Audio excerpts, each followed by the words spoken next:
सभी डिजी लर्नर को मेरा प्यार भरा नमस्कार। आशा करता हूँ आप सभी खुश होंगे और स्वस्थ होंगे। दोस्तों, जैसे कि एजाइल और डेवऑप्स ने एक बहुत बड़ा आईटी इंडस्ट्रीज में रेवोल्यूशन लाया है, उसी डेवऑप्स में एक कॉन्सेप्ट है इंफ्रास्ट्रक्चर एज अ कोड। ठीक है, तो हम क्विकली इसको समझने की कोशिश करते हैं कि ये क्यों इतना ज़्यादा इम्पॉर्टेंट है और ये किस तरीके से सारी आईटी ऑर्गेनाइजेशंस में एक वैल्यू ऐड ऑन कर रहा है और क्या इसकी इम्पोर्टेंस है, क्यों ये हर आईटी इंडस्ट्रीज की नीड बन गया है। तो चलिए स्टार्ट करते हैं। तो दोस्तों, मैं एक बहुत छोटा सा एग्जांपल लूँगा। जिस तरीके से हम अपना हाउस बिल्ड करते हैं, ठीक है, उस हाउस को बिल्ड करने के लिए हम ब्रिक्स कलेक्ट करते हैं, हम सीमेंट का सिलेक्शन करते हैं, हम बहुत सी ऐसी चीज़ें होती हैं जो उसके कंस्ट्रक्शन में जो नींव होती है उसको मजबूत करते हैं। ठीक है, और जो भी जितने कंस्ट्रक्शंस के सामान होते हैं हम उनको जाके सेपरेटली जो बेस्ट पॉसिबल होते हैं, चाहे टाइल्स हो, चाहे मार्बल हो, चाहे सीमेंट हो, चाहे ब्रिक्स हो, हम सभी चीज़ों को सेलेक्ट करते हैं। और इन सब चीज़ों को बनाने का काम एक जैसे आर्किटेक्ट होता है वो ब्लूप्रिंट करता है, उसके बाद जो आप मजदूर वगैरह लेके आते हैं वो आपके हाउस को बिल्ड करते हैं उस आर्किटेक्ट के बेसिस में।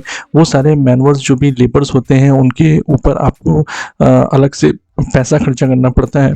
ठीक है, और वो सारे लोग पे आपको हमेशा मतलब देखिए ह्यूमन वो काम कर रहे हैं तो आपको बहुत अच्छे से मॉनिटरिंग करनी पड़ती है। ह्यूमन एरर की चांसेस बहुत ज़्यादा होती है क्योंकि जरा सी गलती की वजह से आपका पूरा जो आपने हाउस बिल्डिंग का इंफ्रास्ट्रक्चर खड़ा किया है उसमें डैमेज होने के चांसेस होते हैं। इसी तरीके से आईटी ऑर्गेनाइजेशन में जब आप लार्ज स्केल किसी भी प्रोजेक्ट का कॉन्सेप्ट स्टार्ट करना शुरू करते हो, उसके बाद उसका आर्किटेक्ट बनाते हो, डिज़ाइन बनाते हो, उसको डेवलप करना स्टार्ट करते हो, तो नेचुरल सी बात है कि हम डेवलपर्स लेते हैं, टेस्टर्स लेते हैं, ऑपरेशन टीम के ऊपर खर्चा करते हैं।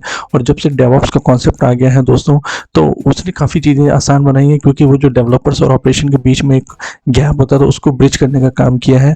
और आज सारे डेवलपर्स भी एज एन ऑपरेशन के रूप में काम करते हैं। ठीक है, तो हम देखिए जब भी अगर हमको कोई भी लार्ज स्केल प्रोजेक्ट बनाना है तो वो आप डेवलपमेंट तो कर लेंगे, उसके लिए आपके लैंग्वेजेस का सिलेक्शन हो जाएगा, आपके टूल्स का सिलेक्शन हो जाएगा, आप CI/CD पाइपलाइन वगैरह को बना के आप जो भी आपकी सिक्योरिटी परफॉर्मेंस टेस्टिंग या जो भी स्टैटिक कोड टेस्टिंग करनी है, बिल्ड करना है, कोड को डिप्लॉय करना, वो सब कर लेंगे। लेकिन ये सारी चीज़ें करेंगे कहाँ, आपको उसके लिए इंफ्रास्ट्रक्चर खड़ा करना पड़ेगा, इन्वायरमेंट्स क्रिएट करने पड़ेंगे। तो आप सभी लोगों को जैसे पता है कि ऑर्गेनाइजेशंस वगैरह में कई मल्टीपल इन्वायरमेंट्स बनाए जाते हैं जिसमें डेवलपमेंट इन्वायरमेंट में जो डेवलपर्स होता है वो अपनी कोडिंग करता है, उनको टेस्ट करता है और यूज़र्स के लिए ऑलरेडी टेस्टिंग इन्वायरमेंट अलग रहता है। फिर प्रोडक्शन जो एक्चुअल में एंड यूज़र्स आपकी यूज़ करते हैं उस प्रोडक्शन में डेवलप। तो आप जैसे डॉकर का कॉन्सेप्ट आया था, मैंने ऑलरेडी डॉकर का आपके लिए वीडियो बनाया है उसको समझने के लिए। लेकिन डॉकर ने एक बहुत बड़ी प्रॉब्लम हमारी रिजॉल्व कर दी कि जो हर इन्वायरमेंट में अलग अलग ह्यूमन एरर होने के चांसेस रहते थे या डिपेंडेंसी सॉफ्टवेयर के ऊपर, वर्जन्स के ऊपर कई चीज़ें चेंज हो सकती थी, कॉन्फ़िगरेशन के चेंज हो सकते थे। वो सारी चीज़ों के ऊपर उसने बहुत बड़े एडवांटेजेस दिए कि सब में एक तरीके की सिंकिंग रहती है, सब में आपके ट्रस्ट रहता है कि किसी भी इन्वायरमेंट में एटलीस्ट कॉन्फ़िगरेशन या इंस्टॉलेशन रिलेटेड जैसी प्रॉब्लम नहीं रहेगी। ठीक है, तो इसी तरीके से जब आप इंफ्रास्ट्रक्चर को देखिए, आप जब ले रहे हैं तो आपने सिलेक्शन करने की कोशिश करी कि मुझे कितना डिस्क स्पेस चाहिए, कुछ ना मुझे को रैम स्पेस चाहिए, मेरे को कितनी CPU पावर चाहिए। ठीक है, उस प्रोजेक्ट को रन करने के लिए क्योंकि स्केलेबिलिटी मैटर करती है। मान लीजिए अमेजॉन जैसी आप साइट बनाना चाहते हो, उसके यूज़र बेस उसके लगातार बढ़ते चले जा रहे हैं, ट्रांजेक्शन बहुत हाई फ्रिक्वेंसीज में होते हैं। इन सबको करने के लिए आपको बहुत ज़्यादा अच्छा इंफ्रास्ट्रक्चर हार्डवेयर खड़ा करना है जिसके लिए आप क्लाउड को अडॉप्ट करते हैं। ठीक है, तो ये सारी चीज़ें आप करते हैं पर ये मैनुअली होती हैं। ठीक है, और जब से ये क्लाउड का कॉन्सेप्ट आ गया, जब आपने ऑन प्रीमाइज को छोड़ दिया, हर कोई क्लाउड को प्रेफर करता है क्योंकि उसके बहुत ज़्यादा एडवांटेजेस हैं जो कि आप जानते हो, मेरे क्लाउड ट्यूटोरियल से भी आप समझ सकते हैं। पर वहाँ पे देखिए एक चीज़ होती है, वहाँ पे भी अभी भी आप मैनुअल सिलेक्शन कर रहे हैं। आपको कोई पोर्टल का जैसे UI टूल दिया गया है जो मैंने एज़्योर में आपको दिखाया हुआ है, वहाँ पे जाके आप सिलेक्शन करते हैं और हर इन्वायरमेंट के लिए वो सारे सिलेक्शंस करते हैं। ठीक है, और आप समझ लीजिए कि उसमें फिर सारे आपने जो हार्डवेयर के सेटअप कर लिए हैं उसके बाद उसमें आपको ये डिसाइड करना है कि जो मेरा एप्लीकेशन सर्वर है उसमें मेरे को JBoss या टॉमकैट या वेबलॉजिक इंस्टॉल करना है। फिर मेरे डाटाबेस सर्वर में मेरे को ओरेकल या पोस्टग्रे जो भी आपको सही लगता है डाटाबेस वो इंस्टॉल करना है।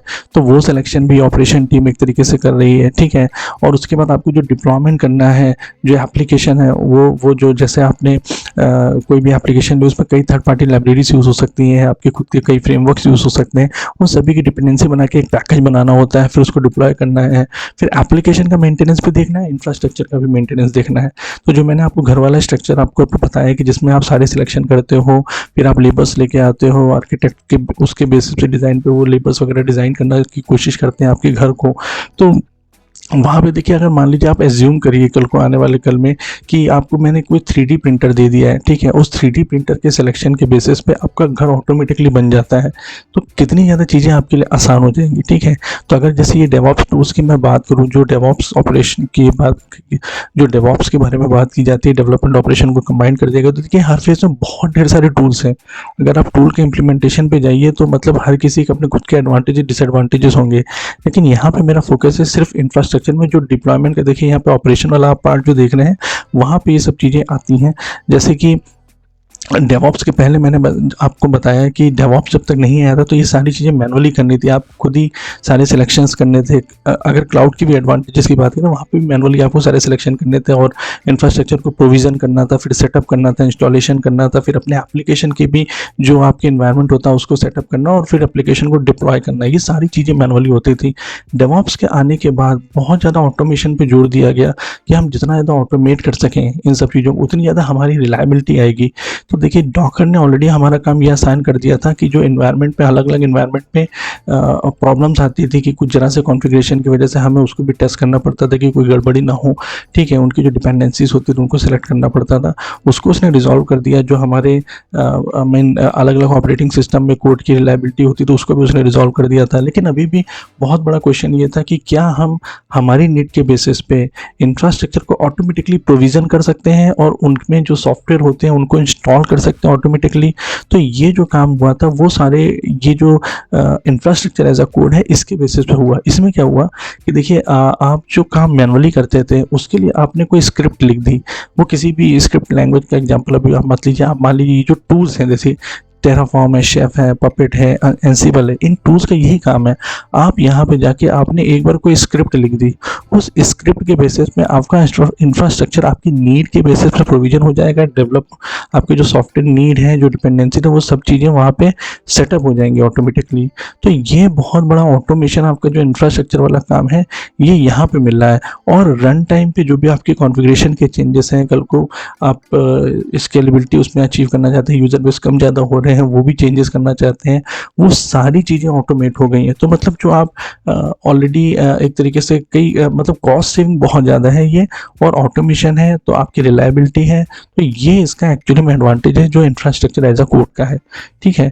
तो अभी मैं जैसे आपको ये समझाने की कोशिश करूँगी, जैसे मान लीजिए एज़ोर डेवऑप्स का एक छोटा सा एग्जांपल लेते हैं कि आपने डेवलपमेंट किया और गिट वगैरह, जेनकिंस वगैरह यूज़ करके आप डिप्लॉय करने जा रहे हैं, ठीक है, आपने डॉकर वगैरह यूज़ करके डिप्लॉय कर दिया। तो टेराफॉर्म वहाँ पे क्या है, टेराफॉर्म ने आपको जो इंफ्रास्ट्रक्चर की नीड है, ठीक है, चाहे आपका लोड बैलेंसर हो गया, चाहे आपकी एप्लीकेशन सर्वर्स हो गए, कितने एप्लीकेशन सर्वर चाहिए, कितने वेब सर्वर चाहिए, जो फ्लो है वो डाटाबेस सर्वर से कैसे कम्युनिकेशन करना चाहिए, कितनी आपको सीपीयू, रैम और डिस्क स्पेस चाहिए, ठीक है, कैशिंग वगैरह होने के लिए, वो सारी चीज़ें टेराफॉर्म ने देख ली।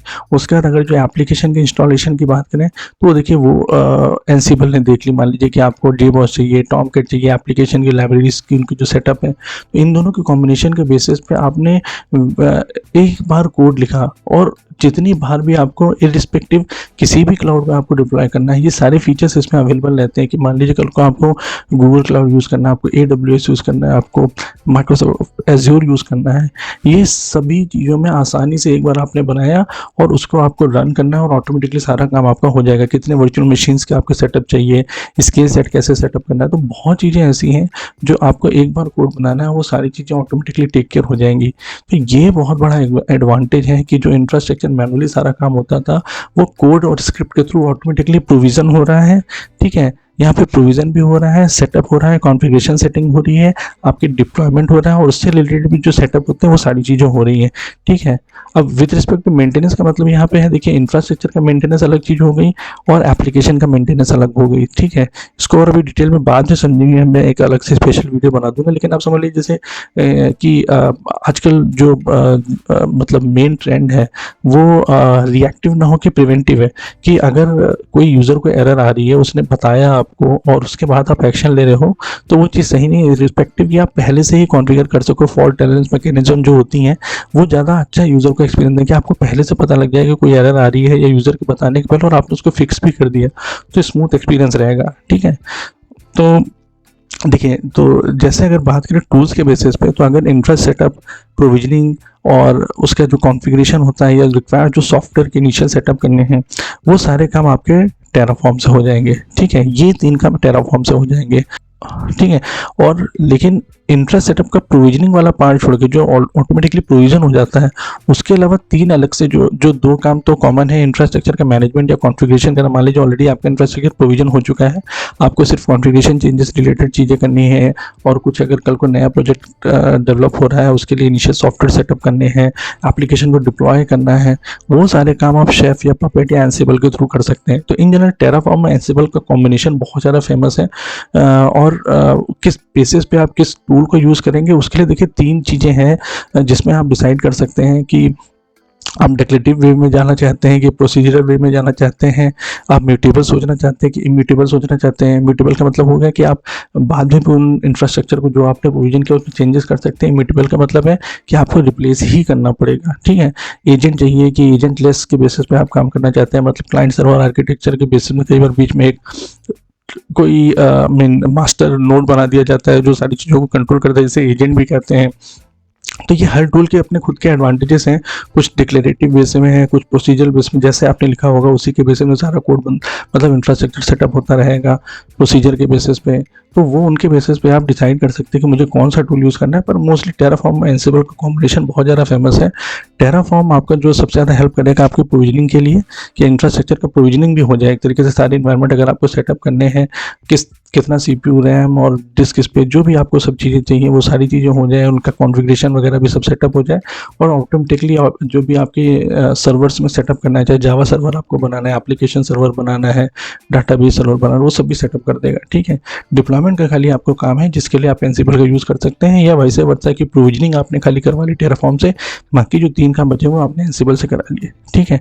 तो ये एक्चुअली में इंफ्रास्ट्रक्चर एज अ कोड का कॉन्सेप्ट है, जिसमें आपने मैनुअली वो सारे काम ना करके आपने एक स्क्रिप्ट लिखी है, ठीक है? और उस स्क्रिप्ट को रन करने के बेसिस पे आपके इतने बड़े-बड़े चीज़ों के काम हो जाते हैं, जिसमें कि आपने बहुत ज़्यादा कॉस्ट सेविंग करी एक तरीके से। जो ह्यूमन एरर होने के चांसेस बहुत ज़्यादा होते थे या डिले होता था उन सब चीज़ों में, वो सारे आपने कर दिए, और एक कंसिस्टेंसी बनी हुई है, ठीक है?